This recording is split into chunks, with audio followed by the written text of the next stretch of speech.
We will now call to order the Public Works Committee meeting dated Thursday, May 31st, 2018 to order. Roll call, please, Kathy. Yes, sir. Mr. Upshur? Here. Mr. Andrepont? Here. Mr. President Barris? Here. Mr. Collins? Here. Mr. Farnham? Here. Mr. Guidry? Here. Mr. Guillory? Here. Mr. Landry was unable to attend this evening. Mr. Latour? Here. Ms. Mayo? Here. Vice Chairman McMillan? Here. Mr. Scott? Yeah. Mrs. Trimmy? Here. Mr. White? Here. And Chairman Brain. Here. You do have the floor. Thank you. We'll go to item 3, receive report from staff regarding the business plan for Waterworks District Number 5 of Ward 3 and 8 Water System Improvement Project. Mr. Rainway. Thank you, Chairman Brain. We have a PowerPoint presentation for y'all tonight. Terry Freelow and Tricia Champeau are gonna do that in just a second. This sort of just represents the last step in the process of bringing our Mallard Junction Water District up to a capacity that we're looking forward to, setting it up for the next 20 plus years in terms of the growth in that district that we're expecting. And without much more, we'll have time afterwards for questions. I'll ask Terry to come up and get started. He's going to handle the basics overview, and then Teresa will handle the actual financial plan part of it. Upon completion, we'd ask for a recommendation so that we can ultimately submit this business plan and its background information to the Louisiana Department of Hospitals, but we'll come back to that after the presentation. Please. Go ahead, Mr. Freelow. Thank you, Mr. Chairman. Terry Freelow, Public Works Department Engineer and Operation Manager for Mallard Junction. Before I get started, I want to thank my staff. They're not here tonight, but we put a lot of work in this district. And realizing in the last 5 years as a water operator, no matter what time of night it is, we have to answer that call. We leave our family sometimes. Guy was out there with us one night. But at the end of the day, our goal is to take care of our customers and take care of the citizens in our districts. January 25th, Josh Fontenot with Manshak Consulting Firm conducted a public hearing to talk about the environmental impact for this project. During that time, we discussed with the Ways and Means Committee that we would bring to you at a later date the actual presentation, and that's what we're doing tonight. You know, Maggie Bello, who's not here tonight, she put a lot of effort in this business plan, and she's really the brains behind the financial part of our district. So I definitely want to thank her. Because of the increased capacity and industrial growth in this area, we're at a point in Mallard Junction, although it's a great thing, growth, is that we're running out of, and we're not able to meet the demand of our water districts and our customers. And because of this, we're looking at expanding our water district and a water plant from a merely 1.15 million gallons to 2.6 million gallons. We're going to increase it by 1.4 million gallons a day. Throughout the area, we're going through and we're going to upgrade our distribution size along Highway 397 to increase a bottleneck in there, increase capacity throughout the district. Going to install a loop along Bars Village and Canal Street and install a 12-inch line from the James Sutter Water Tower to Highway 397. Our project goals is once this expansion is complete, we will be able to provide reliable service to our customers, be able to increase water production to meet the future demands and within our Courage District boundaries, and increase fire pressure ratings throughout our service area. This will help our customers. One of the most important regions in August 2018 of this year, our regulatory requirements are changing, and upgrades will need to be made to this plant. So as we go through this process to meet those requirements, this project is really needed. If this project does not happen, then the growth in the water district area stops. We can't provide service and a lot of individual wells might be installed. So this is an opportunity to actually increase the production in our area and also help with future growth, whether it's commercial, industrial, or residential. So just to give you a brief history of this project, in July 2015, we came before the police jury and we completed a district master planning session. and with a 30% divine. Josh Fontenot with Manshak Consulting Firm actually performed this. In 2016, we began the final engineering design for this project to expand the district. And in January of this year, we actually conducted our environmental impact public hearing meeting. So right now, well, in February 2018, we received approval to sell bonds from the Louisiana Bond Commission. So today, we're seeking authorization to submit the business plan to the Louisiana Department of Health for the loan application.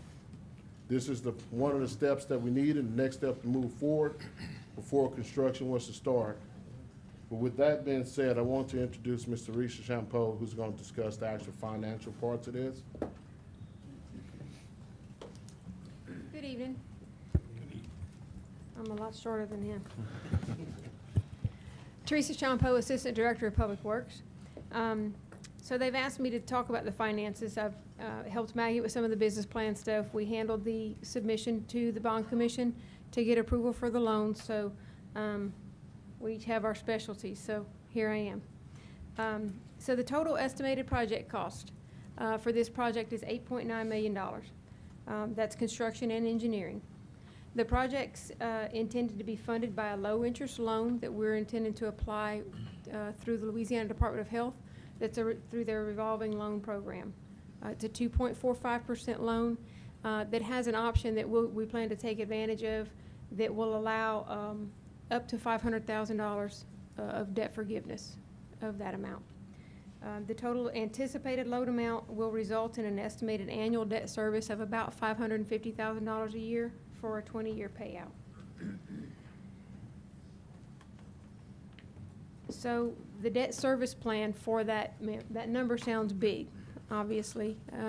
It sets anybody back just a few paces when they first hear that number. But rest assured, we've looked at this thoroughly over the last few years. As a matter of fact, since they started this planning, we've been eyeballing what we might need and have been able to see just through current district operations that we have $200,000 to $300,000 that we've been able to put away each year in the last 2 years. So we feel like we've got a good portion of that debt payment already managed. The funding sources that will remain the funding sources throughout come from 3 different sources. The first being a grant from the parish gaming funds or general funds in the vicinity of $100,000. And this is a little bit of an insurance piece. We may or may not need that annually. Definitely when we don't need it, we won't ask for it. But it's in case of cash flow issues. When those kind of things happen, development definitely impacts when you receive the money that's coming from new development and new water hookups and that sort of thing. The second source would be user fees. This year we had a rate increase of 1%. Next year and in subsequent years, we would anticipate the need to assess a 2% rate increase annually. I have a slide on that that'll show you a little bit more detail here coming up. And those would only be assessed if needed. We'll review that each year at budget time and determine if it's going to be needed. There's always an operational piece that we look at making a minor increase each year to keep up with the cost of production. And we'll, at the same time that we're doing that, we'll look to see if we need to make any adjustments to continue to make that debt service payment. The third projected source for debt service is capital recovery fees. Due to the fact that we are increasing the capacity in this district for future growth, we felt it more appropriate to attempt to recapture some of that cost from the areas that are growing and not put that on the backs of existing customers. So what we've done to come up with these capital recovery fees, I'll get into in a future slide that'll explain it a little better. So the scheduled rate increases. You'll see at the bottom there that at the top we have the 2018 rate schedule, in district and out of district, and then side by side with that we have the 2019 rate schedule that shows in district and out of district. At the bottom there's a comparison year to year.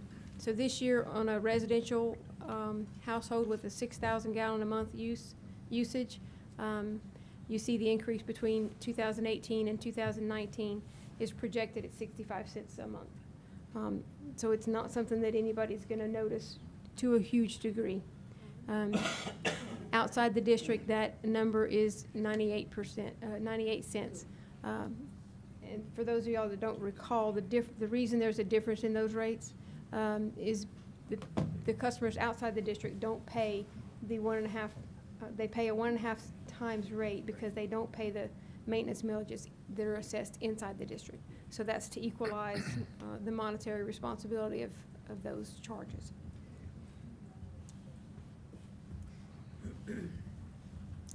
This next slide is the capital recovery fee schedule.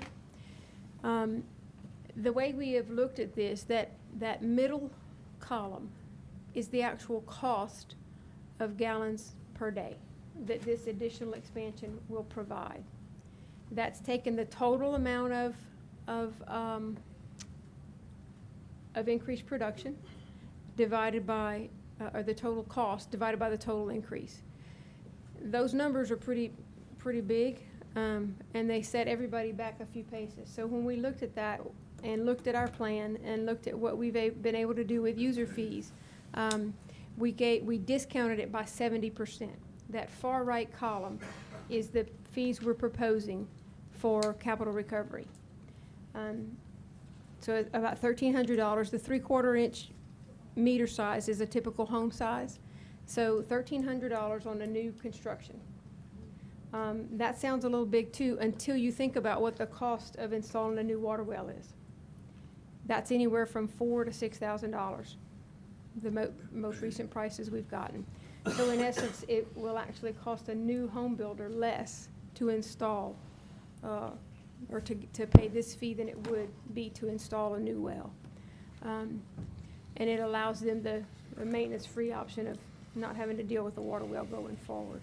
It also allows us to continue to address capital needs as we go forward in this plan. It does actually also compare quite favorably to regional averages for capital recovery fees across the Gulf Coast, Louisiana and Texas. Those numbers are quite a bit higher. We fall in the low range in that comparison. To be able to sustain utility growth in this day and age with the cost of construction and engineering, near any municipalities in any areas that are doing this kind of adjustments or increase in infrastructure are going to this model where they're splitting the cost up between user fees and capital recovery, because it's simply too hard to do it strictly on user fees. The repetitive billing gets out of hand, and then once you finalize your loan payout, you have a really high rate that you don't really need anymore. So it makes sense to try to balance that out. So summary of what we're requesting tonight is an approval of the business plan that would allow us to do those three things, those three sourcing repayment sources, and then to submit the plan to the Louisiana Department of Health to apply for that loan. And if once that is approved, then we would be looking to bid construction in the 4th quarter of this year with a 2-year construction plan. Thank you, Teresa. We have some jurors that have some questions. Mr. Guillory? Thank you, Mr. Chair. Mr. Terry, let me ask you. So at this point right now in my district is at a standstill with water. There's no more room for growth or anything like that, right? Yeah, correct. Yes, sir. And on the average, probably it's gonna average probably about $1 more per person on their water bill? We're looking at about 65 cents within the district boundaries. Yes, sir. Okay. Thank you. Well, I definitely will support it because I don't want to stop growth or anything like that, especially for my district. So thank you. Thank you. Thank you, Mr. Guillory. Mr. Andrew Pond? Thank you, Mr. Chairman. Terry, the $100,000 grant that Ms. Shampoo alluded to, is that a one-time? That's over a 20-year period. One time, One 100,000. per year, 100,000 per year. Say that again? 100,000 per year, up to 20 years. So we're not talking about 100,000, we're talking about 2 million. Correct. Well, that's kind of deceiving. If you're gonna ask for that, ask for it, but don't put it that way. Thank you, Mr. Chairman. Thank you, Mr. Andrew Pond. Mr. LaTour? Mr. Terry, with that, is that included in that tie-in for Ward 8 for emergency water backup, or That tie-in already happened, sir. that already happened? Okay, just wanted to be sure. Well, this is definitely, on the south side of my district, we're meet capacity as well, so this will be a huge benefit. I know it's gonna cost all of us a little bit of money in reference to the $100,000, and that is only for in case you might need it. It's not necessarily saying it's gonna be earmarked, guaranteed that they're gonna need it, but I support it and hope that y'all can help out. It's probably 2 or 3 of us, our districts, so I'd be truly appreciative. Thank you. Yield back. Thank you, sir. Chairman. Mr. Vaughn, oh, go ahead, Mr. Vaughn. Mr. Bean? Yes, sir. Are we pretty well consistent throughout the parish with these grants for these waterworks and stuff? Yeah, you have, it depends on the level. The difference here is, I don't know how many years it's been now, but the jury inherited this. So it's a little bit different from just having districts that run their own with boards. So there's not really anywhere else to go. But yes, matter of fact, your gaming fund this year, and I think maybe the last couple of years, Tammy, has money set aside for districts that you might say can help with the expansions. But this one, because you run it directly, yeah, we have to try to make this work as best we can. And Shaylin's correct. I think the first place we would look to decrease if there's not a need is the subsidy, if you will, from the general fund, or it could come from gaming.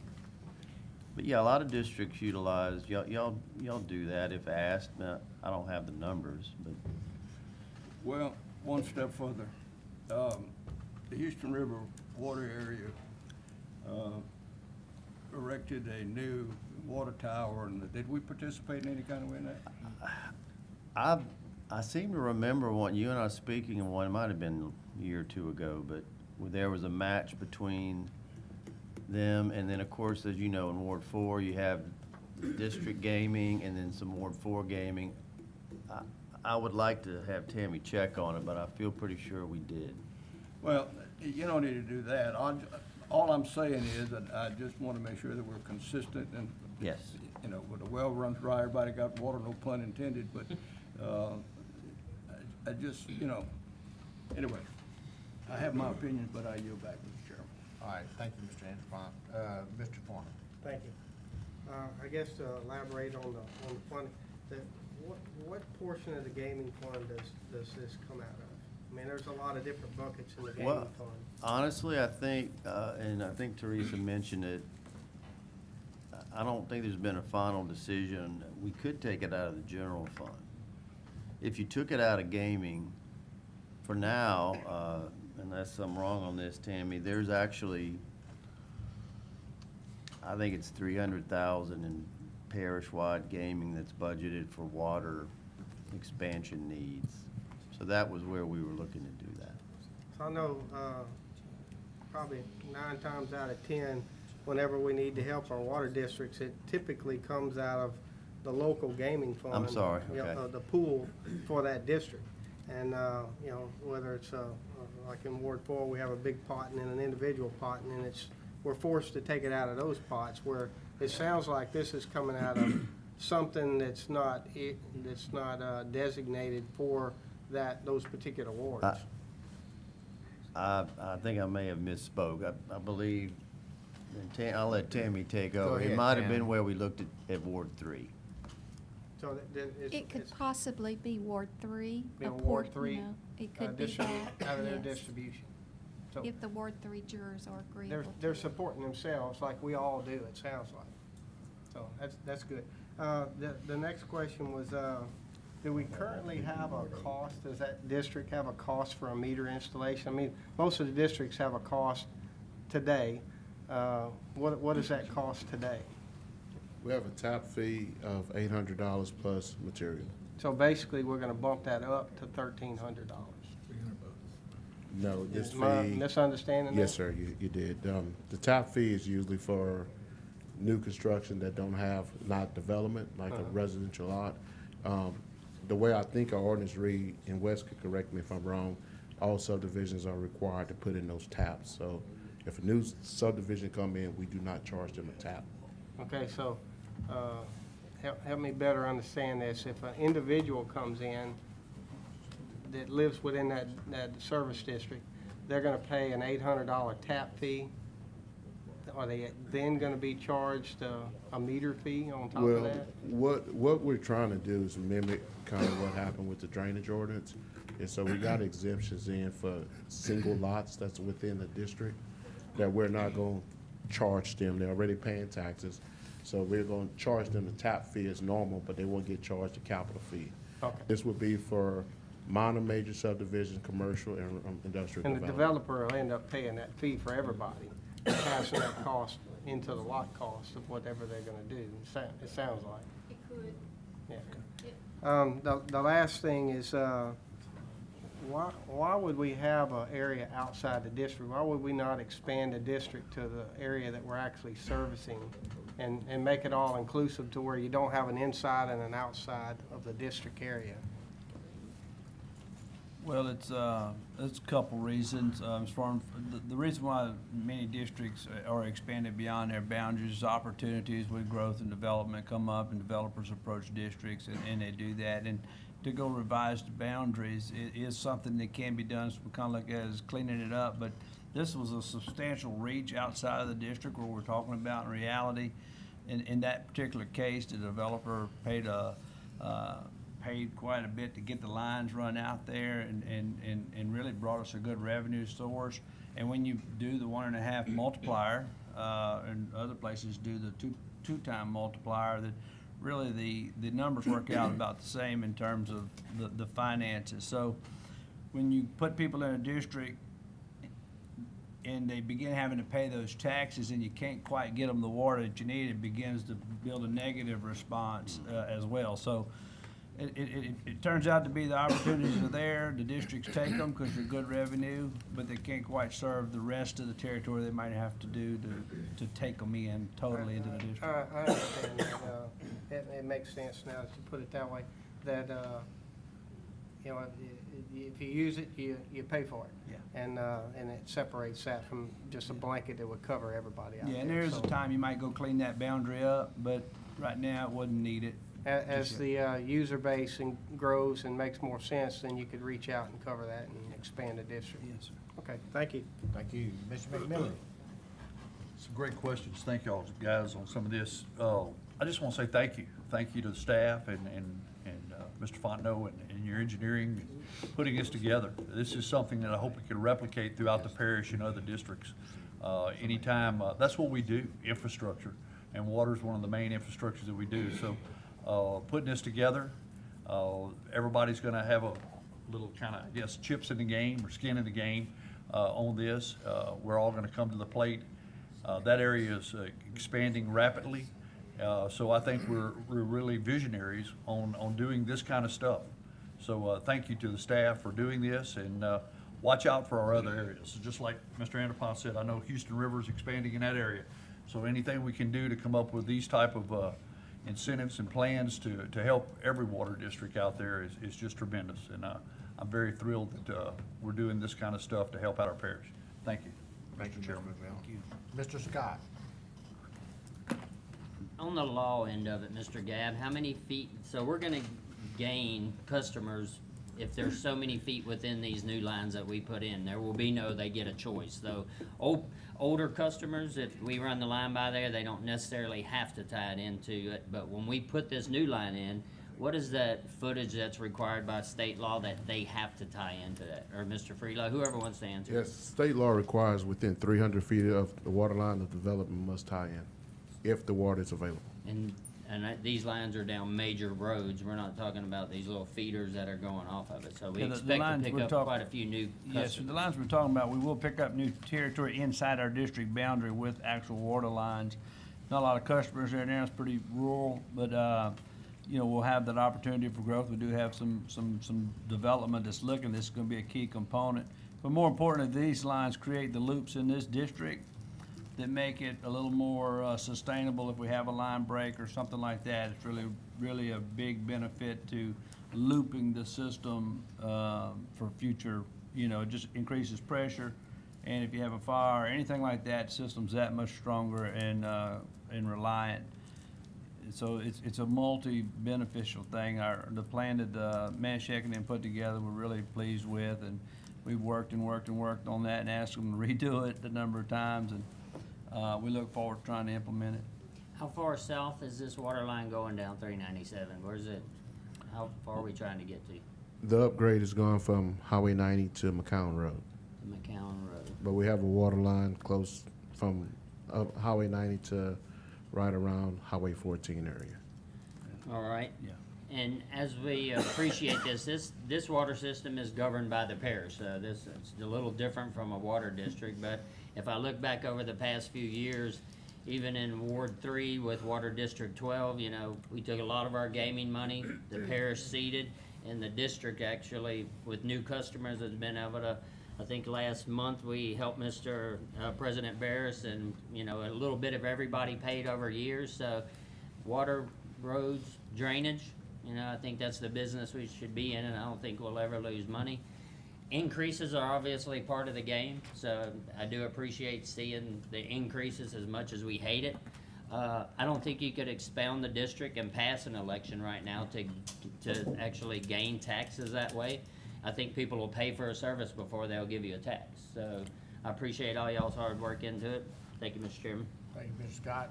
President Barris. Thank you, Chairman Brame and Hal, thank you for thanking us, or telling us thank you. And seriously, Mr. Scott, I appreciate you bringing that up because we didn't get to do everything that I wanted to do from a funding standpoint for that water district. The looping from lower Starks to the upper Vinton area, and so hopefully we'll have some. You know, we could keep that in mind as we go forward, because I do know that it's gonna be a kind of year to year to get the additional funding. So, yes, we all play together, so I appreciate everybody's consideration at that time. Thank you, sir. Thank you, Mr. President. Mr. Gilby. Thank you, Mr. Chair. I just want to let my jurors know, that fellow jurors, that this is a different water district. This is a district that was failing totally, and we had to take it over from billing to everything. And I think it's probably the only one that's like that in the whole area, that we have taken over everything, right? We have a couple, Mossville's the other. But I just wanted to let the fellows know that, and ladies, that this is a failing water district that we had to take over totally. And thank you all for your support on it. Thank you, Mr. Gilby. Make a motion to receive report. Second. We don't vote in on anything tonight, right, Brian? Do we- Just As a receive report. recommendation, yes, sir, Yes. to approve the business plan, which really is the green light to go forward on this. Make a motion to receive Second. report and approve the budget, or business plan. Business. Excuse me. Okay, I have a motion by Mr. White and Second. second by Mr. Abshire. Is there any discussion? Any objection? Hearing none, that motion carries. Thank you, Carrie and Teresa. Alan? We'll go to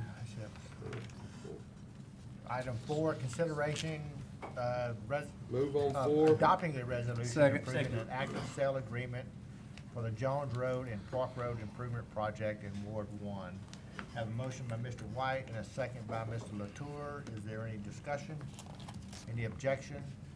Hearing none, that motion carries. Item 5, consideration of adopting a resolution approving a temporary Move on servitude 5. agreement from the I-10 South Frontage Road Construction Project Phase 2 in Ward 4. A motion by President Barris and a second by Mr. Guidry. Is there any discussion?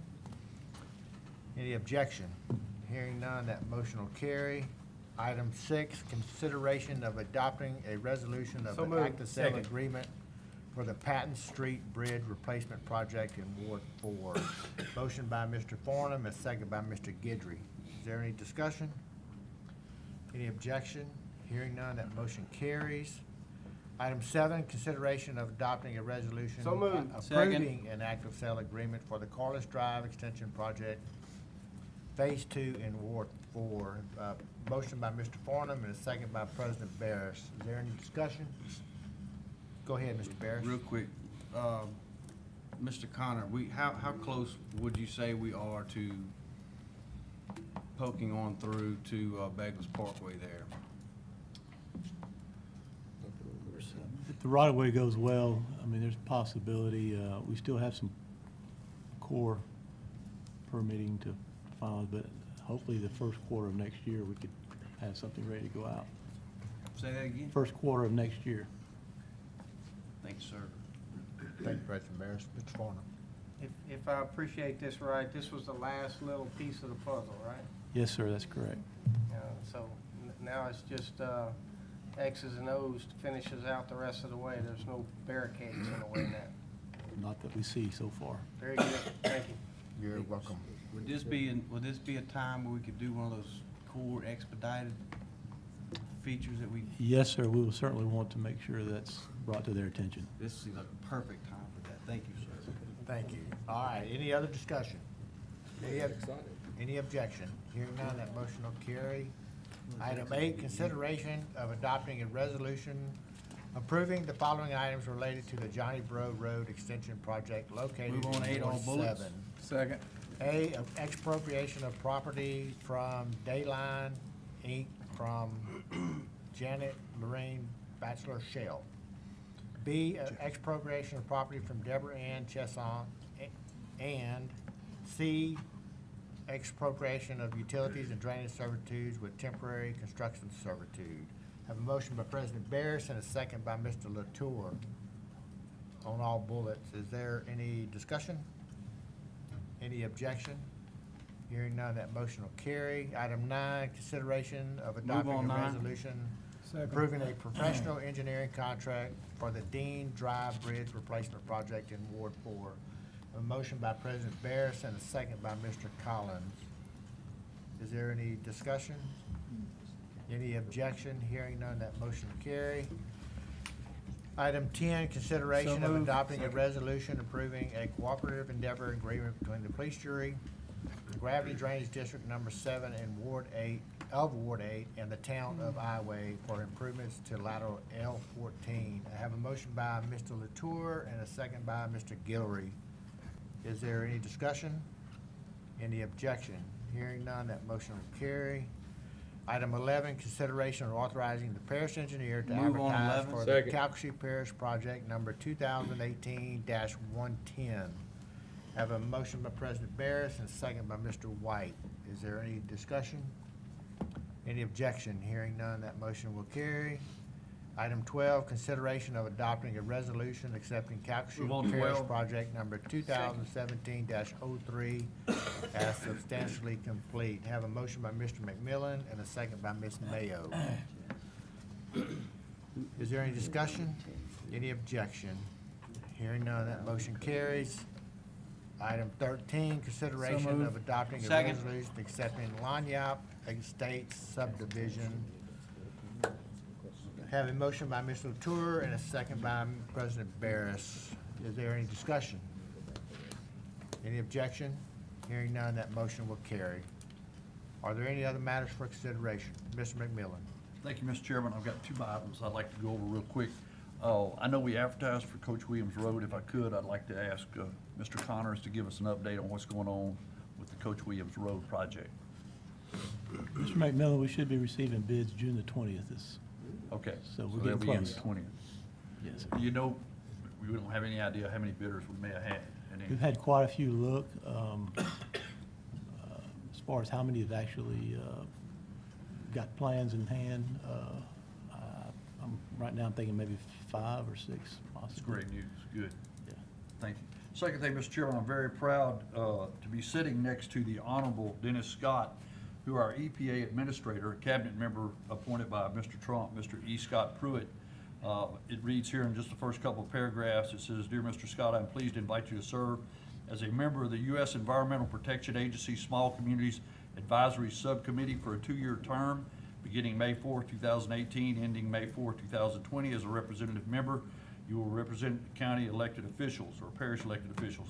Small community advisory subcommittees provide advice and recommendations to the local government advisory committees to assist the EPA administrator in developing a strong partnership with local governments to deliver services and programs. That's quite an honor for Dennis. He's gonna be on there for us. I think we owe him a round of applause.